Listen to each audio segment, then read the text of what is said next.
Jonah, I'm going to start with you because, I made the mistake of telling you to simmer down when it was 2-0. Well, it's 3-0 now, and you can be as excited as you want, brother. As excited as you want, because these Mavericks are really putting together something special. Yeah, listen, I was with you, Joe, and I'm also a big-time reverse jinx guy. So, like, if something's going one way, you just expect the worst to happen and hope it goes the other direction. Listen, after Game 2, it was hard not to get carried away if you're a Mavericks fan, because winning 2 games on the road is incredible, but sometimes teams can get ahead of themselves, and I was a little concerned of that, I guess, with the Mavericks here tonight in Game 3. They showed no signs of it. I think the largest lead the Wolves had was 3 points, and so it was Dallas dominating most of this game. If not for Anthony Edwards really going off in the third quarter, this might have been a double-digit blowout. So a lot to like from this Mavericks performance. And Nick, I believe you were here as well. What a show. I mean, it was an incredible display of basketball tonight. Yeah, Jonah, if you want a high five, like in the air, I think I can hear you from where you are right now. But the stars of this, the real story of this is Luka and Kyrie. Those 2 guys have been the 2 best players in this series. There was some talk before about, is Anthony Edwards getting into that category where Luka Doncic is right now? Is Kyrie Irving, can he still bring it? And he has not touched either of Luka or Kyrie in this series. They combined for 66 points in this game, and they came up really big in big moments, had clutch shots. Kyrie hit the 3 to basically end it with a minute. Those 2 stars have been the 2 best players, and that's why the Mavs are up 3-0. And I want to jump in on that real quick and talk about, because you mentioned Anthony Edwards. He came into this series, people comparing him to Michael Jordan, and you saw him kind of hit a wall in those first 2 games. You kind of wondered the response he would have coming out in Game 3. Certainly was more aggressive, but again, not the kind of night I think we expected, and I think a lot of credit has to go to the Dallas Mavericks defense. Joe, what do you think? No, I think you're exactly right. I think there was someone on this panel who talked about what it would look like when you brought a young player like that into the deep water that is this point of the playoffs, when every bucket matters, when it is so critical to be at your best, especially down the stretch. And when it comes to this series, I think it's simply put this way.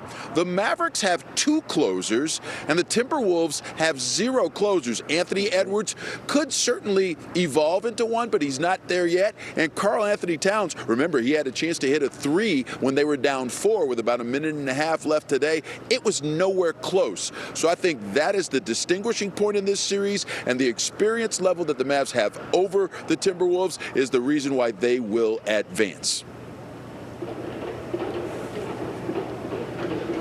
And I'm just leaving the floor open. Whoever wants it now. Whoever wants it, take it. Yeah, the Mavs continue to find ways to win games. This is what this team has done ever since they added P.J. Washington and Daniel Gafford. Their defense solidified. They figured out who they are. They've got this baseline of this defensive identity. And I think that's the wall that Anthony Edwards is running into. He's running into the wall of this defense of the Dallas Mavericks. Give them credit for it. Anthony Edwards hasn't looked great, yes, but it's Derrick Jones Jr. playing defense on a really high level, leading him into the help in the paint and giving him just the tough shots that he has to take. Now, he'll hit some of those tough shots. 10 points in the third quarter. He had a really good run and an insane dunk that just made this arena go, should we cheer for that? It was very cool, but it was against our players. Should we do that? But the defense of the Dallas Mavericks has been huge and has made Anthony Edwards try to do things that he doesn't want to do. Here, like, that dunk was so amazing, and I'm glad it happened just because it was really fun to see live. Glad it happened in a Mavericks victory. It would have been really tough to see if this went the other direction. I said that, I think I tweeted this out the other night. Gafford and Lively, they're not household names. They're certainly not stars the way Karl Anthony Towns and Rudy Gobert are at least considered in the NBA world. But we have to give these guys a lot of credit. We've got to give them their flowers because they have changed the entire perception of this Mavericks team, their defensive ability. They are outplaying Cat and Rudy. And that is incredible because Cat and Rudy were the two best defensive players on the best defense in basketball this year. And the Mavs bigs are outplaying them. That is really impressive to me. Sports fans in North Texas right now, I feel like you're spoiled, but I feel like you deserve it. With all that you've been through, we got the Rangers going. Now the Mavs and the Stars are getting this thing together, man. It has been so much fun to watch. Incredible stuff. I do want to talk more about the Mavericks, though, because I want to bring up a name that has been controversial, in North Texas, especially on Sports Talk Radio, and that name is Jason Kidd.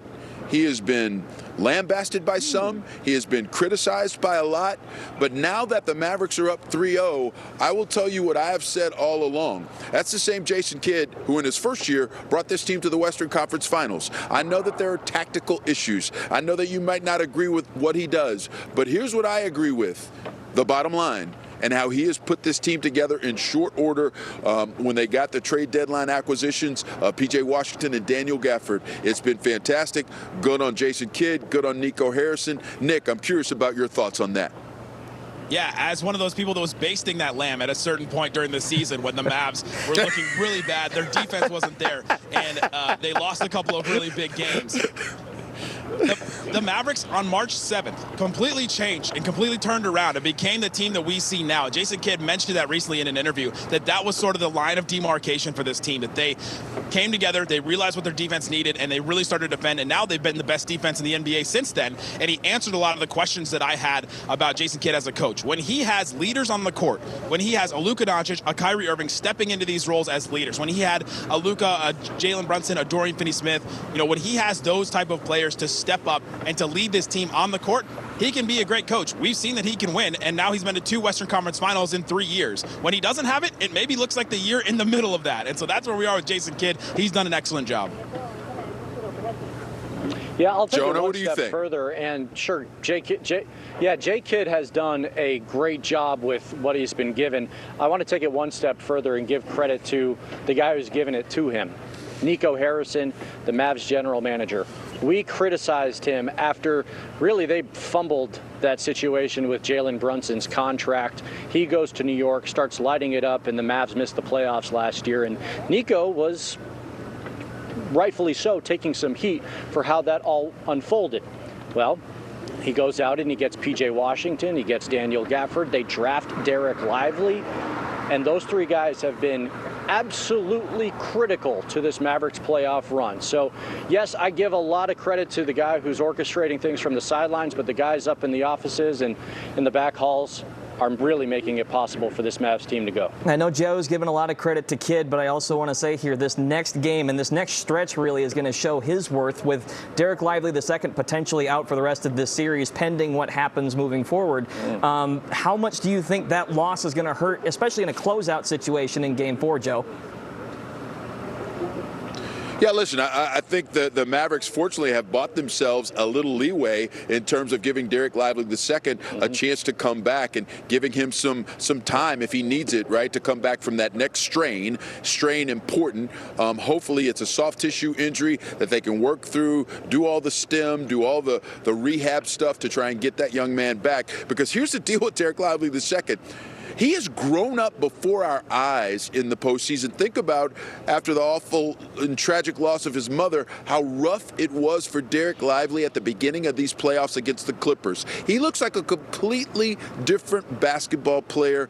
Good on him for his ability to grow and show just a ton of maturity in a very short amount of time. And, Jonah, I know you see the same thing. Well, absolutely. And remember, he was dealing with injuries for a lot of this season, too. So every time it looked like he was making some progress, it was kind of halted. But here in the postseason, he's been absolutely phenomenal. As I mentioned earlier, I think he's outplaying Gobert and Towns in the low post. And as you mentioned, Joe, he's got some time to rest up. Assuming this is not like a super serious postseason ending injury, Game 4 is in a couple of nights. The NBA Finals, Game 1, is not until June 6th. That is a week from this Thursday. So we're still awaiting details. Head coach Jason Kidd said after the game that they're going to see how he feels tomorrow and then kind of assess a timetable from there. If he's dealing with concussion-like symptoms from that knee to the head from Karl Anthony Towns, I'd imagine we're talking some days here to rest up. And so that time off would be critical. And the 3-0 series lead, pretty big too. Nick, go ahead. Lively has been absolutely invaluable to this team. I think P.J. Washington has probably been their 3rd best player at times in this, and plays the most minutes out of the rest of the role players. But Derek Lively has come in and been an absolute advantage for this team. So without him, they found a way to do it in this one. Daniel Gafford stepped up in a big way, had some crucial moments late down the stretch. The Mavs tried Dwight Powell and threw him out there. He had some mixed results. And then they also went small. We've never seen this team go small without really a center out there, with P.J. Washington kind of as that center. And so it's going to be interesting to see how they recover it. Jason Kidd, he's going to have to coach and figure out ways to come up with big men with other answers if Derek Lively's going to miss any time against a huge Minnesota Timberwolves team. You cannot look at this series as over yet until you close out a team. It is not over. We saw it last year when the Celtics actually rallied to force a Game 7 after being down 3-0. So there's still a lot left to be determined on the court with Game 4 in a couple of days. Joe, real quick. Jonah, excuse me. One last point from you. It's over. It's over. One last point. You mentioned closeout games. How good is Kyrie Irving in closeout games, guys? Undefeated. Fair. Might be over. 14-0. He's got some wiggle room now.